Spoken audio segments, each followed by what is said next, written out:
I am NetMoverSitan. In this lore video, I shall be covering the central religious faction within the Soulblight world, the Church of Nerajatan, a religion of tree huggers, and not the kind big on pots, vegetarianism, peace, and love. I've already covered the part about the Soul Tree, the birth of humans, and civilization. So I'll skip to the part where religion was created, where the sanctuary was built around the Soul Tree to protect it, which later became its prison. It became a focal point of worship, research, and production, bringing in the patronage of the nobility and donations from pilgrims from all over, much like the monasteries in the Middle Ages in our world. Upon the proliferation of Adder, donations gradually reduced, and the costs of maintaining all of the sanctuary became so great, due to their reduced flow of money, they were forced to shut down most of the grounds and even to do the previously unthinkable acts of growing crops in the gardens. The war against the southern tribes that I mentioned in the last lore video involving the Empire was likely one with religious reasons, as the golden idols of the heathens were melted down, and they likely burned a few witches, which sounds similar to what the Spanish did in Mesoamerica and parts of South America, most notably with the Aztecs and the Inca. This was likely at a time when the bond between the Empire and the Church was strong, before the schism that would turn the Empire against them, and before the events. They were forced to sell much of the sanctuary, confining themselves to 2 small chambers, due to costs that they couldn't afford, which became experimental grounds for a secular scientist known as Abacus, one with no respect for how sacred it was, even renaming Nerajatan's sanctuary into Nerajatan's Institute as a big U to organize religion. The Institute was officially founded. I'll expand on that with a separate lore video. Let us just say it hit the church where it really hurt. How the mighty had fallen. After the events, the church fell, which implied that in the conflict, the Empire crushed what little political power that the church had left. It also resulted in the sanctuary being sealed, most likely a seal created from the inside, preventing anyone from entering it. Father Romero and Umil were 2 of the last priests to practice their faith in the sanctuary, before the coming of the Institute and the events. Theirs is a story that shows conflicts between idealism and realism, loyalty and betrayal. I'll save that for the dedicated lore video on them. Quora is the visually challenged High Priestess that was sent to the Sanctuary. decipher the records and the punch cards. I'll cover her with the other NPCs in the camp in their own video. Let us just say that she had a quite significant part in unsealing the sanctuary. Some acolytes wore a suit during missions, although the basic version was too lightly armoured in more hazardous regions. I guess if their superiors believed that they needed the protection, they'd equip their acolytes with better armour. The better quality armour was worn by Nerajatan's champions, as let's face it, their lives are too valuable to throw away because of inadequate protection. Silk gloves were worn during their missions. Well, they're not slippery, but it's not recommended to expose them to water or too much sunlight, with the former being the reason why it's dry clean only. In fact, the rarer armour to survive the event had tubes connected to the helmet's visor by blacksmiths, inspired by ancient drawings, which implied that it had technology built into it to enhance its durability and or to facilitate movement through hostile environments, as in environments so hazardous to human life that it doesn't matter which side you're on. If you're unprepared, you'll die just the same. Sadly, knowledge and records were lost, so they had to either figure it out or improvise.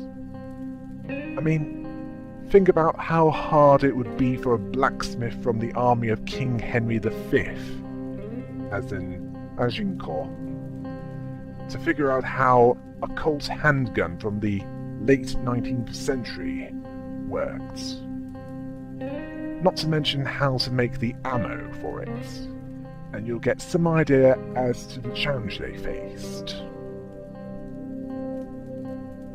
Some post-event blacksmiths wanted to reconstruct the armor of Nerajatan's priests from before the event, but sadly, knowledge was lost because of it. Although, according to sacred scrolls, which implied that religion had increased in importance since, well, it's sometime after the event, I'll say that much. The helmet should have a face protector made from a strange material. Was this material black steel, or something else that was no longer available? Whichever the case, the parts of this helmet that ended up being impossible to reconstruct was replaced with a visor in the shape of a wolf's jaw. Well, I guess if nothing else works, psychological warfare is something to try. I mean, it's good enough for the southern tribes, isn't it? Nerajatan's elite guard wore masks to hide their faces, for fear of being persecuted by the Emperor. Like during the time of the schism that turned him against them. Later, these were displayed on their shields as a tribute to their dedication. These were made from black steel, which, as I've talked about, causes problems, as we know that it's addictive and harmful to those that use it. A dagger might have been on them as a ceremonial weapon, possibly for the purpose of animal sacrifice or even bloodletting. It might be used as an actual weapon as a last resort,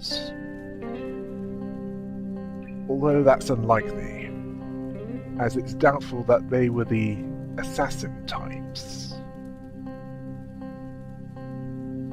Although it's likely that the army of the Church was similar to the Empire's, but different in places. Mercenaries were often hired by the Church, armed with weapons with a blunt edge, due to a belief that a sharpened blade would get stuck in the flesh, disarming the wielder. There was also a spear that became a symbol of Nerajatan's champions, used in a rite of passage, synonymous with both spiritual and physical power. Well, they needed something to show that they aren't just some simple servant of Nerajatan. It's certainly better than a combat knife.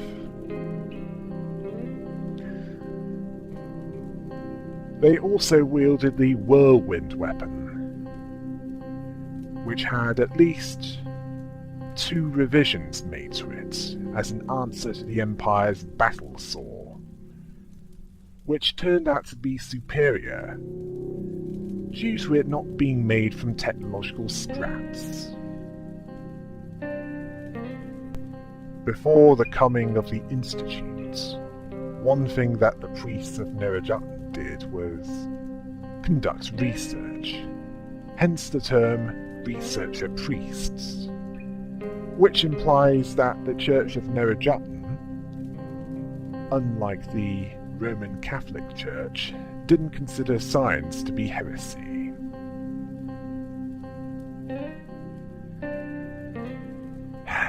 They created weapons for the highborns of the Empire, among other things. Only the most devoted to the Church earned the honor of wielding weapons made by them. Of course, made from black steel, knowing what it was they favored, which means that they're enabling their addiction. Double standards.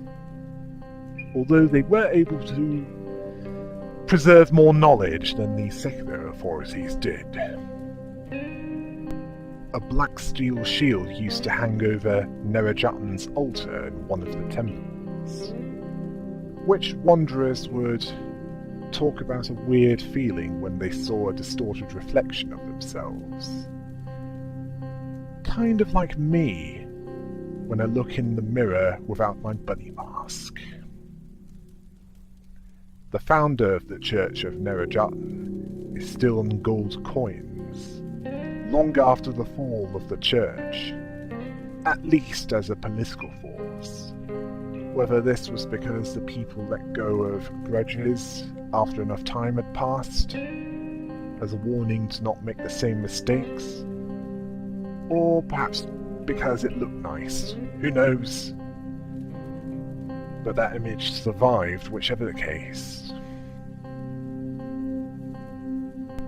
Rituals likely involve silver chalices, with Nerajatan's markings engraved on them. Which, if it's anything like some church rituals in our world, likely involved wine, and with similar symbolism. Nerajatan's tear was a mystical gel used in ancient rituals. It helped acolytes reach deeper levels of consciousness. It would also kill their hunger, allowing the rituals to last for days. Sounds like they got high to me. Although it might have some dark secret to it. Yeah, it might have. Based on one of the final taints, involving adder and live creatures. The process before the Institute took over was likely to be similar to this, but different. But it's certainly possible. I can only imagine the fatigue that they'd feel after days without sleep, if there is some narcotic type withdrawal from this. As for any hunger catch-up, that's something different. The scriptures were the holy texts of those who worshipped the Soul Tree, although after the event, more would be added, based on a corrupted version of the history of their world. Specifically the part about the event. Part of these scriptures appears to be the same as what Jesus said in our world's New Testament, specifically turning the other cheek. Before the event, some borrowed the scriptures to read in private in their homes, much to the irritation of the reader in the industrial workplaces. It was initially believed that Adder was a gift from the gods, which implied that there was more than one, but Nerajatan, the Soul Tree, was the most important of these. The priests also tended the holy gardens and the crops that they used to sustain themselves, and possibly the poor, as in some religions in our world, they believed in offering alms to the poor. Then again, the monasteries in England also engaged in business, becoming fat, bloated, and targets for the more greedy highborns, specifically Henry VIII. It's possibly not the case in the world of Soulblight, but greed is a temptation, isn't it? During the days before the Institute took over, they were forced to grow crops in the holy gardens, which before would have been considered blasphemy. They used beeswax candles, like the church in our world, because they were odourless and smokeless, at least compared to tallow candles. The tree is considered by those who worship it as an instrument of knowledge and understanding, along with their only hope against the pirate brood. Then again, some would say anything to stop society from fully collapsing, much as it probably did after the event, and they had to rebuild it, in whatever way it worked. There is also a prayer that is taught to the faithful.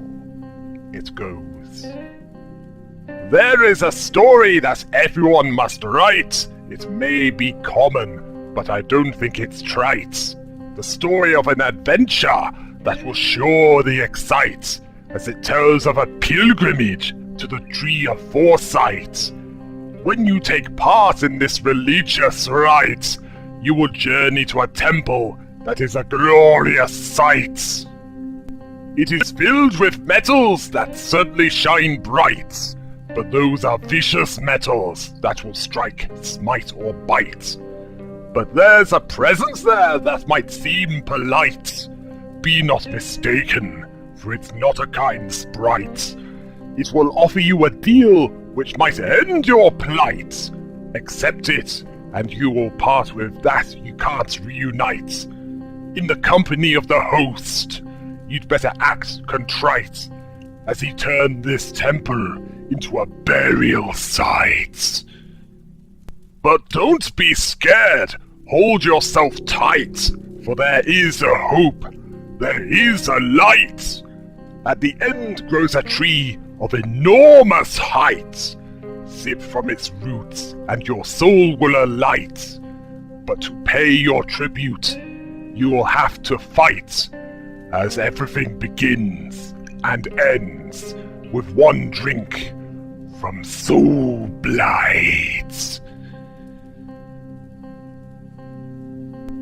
The short version is, go to the temple, complete the rites, face the dangers, fear the presence, don't trust it, and drink from the roots of the soul tree. But that's much less poetic, isn't it? There is a prophecy that says that only the tree has the power to cleanse the world and remove the blight. All from one drink from Soulblight. Based on one detail, that belief might turn out to be fatally flawed. Apparently, the sins of their fathers have come to haunt them, at least according to one individual. But the tree can wash them all away. The scriptures say that the tree, and the tree only, has the power to change. Honestly, taking responsibility for the actions of those long dead? They really have gone back to the Middle Ages! Sorry. The wisdom of the tree is said to be centuries old. Well, considering that it was around long before humans contained it within the sanctuary, that's not wrong. Pedion is spoken of, which might be that world's version of Valhalla or Elysium, a place for honoured warriors. The scriptures also foresaw that the culture of more modern times was developed on the ruins of an ancient one, confirmed by the contents of the punch cards within the sanctuary, along with certain weapons found within it. Yeah, it's a post-apocalyptic world, isn't it? Although the event that the punch card spoke of was the story of origin, it wasn't as the scriptures described it. Yeah, think of it as the truth behind the myth. Honestly, some people believe any old garbage, don't they?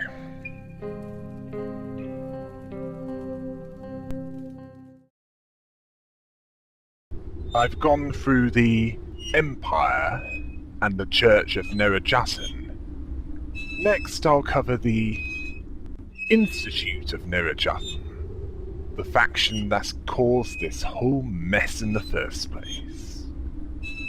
Until next time. Hail the rabbit!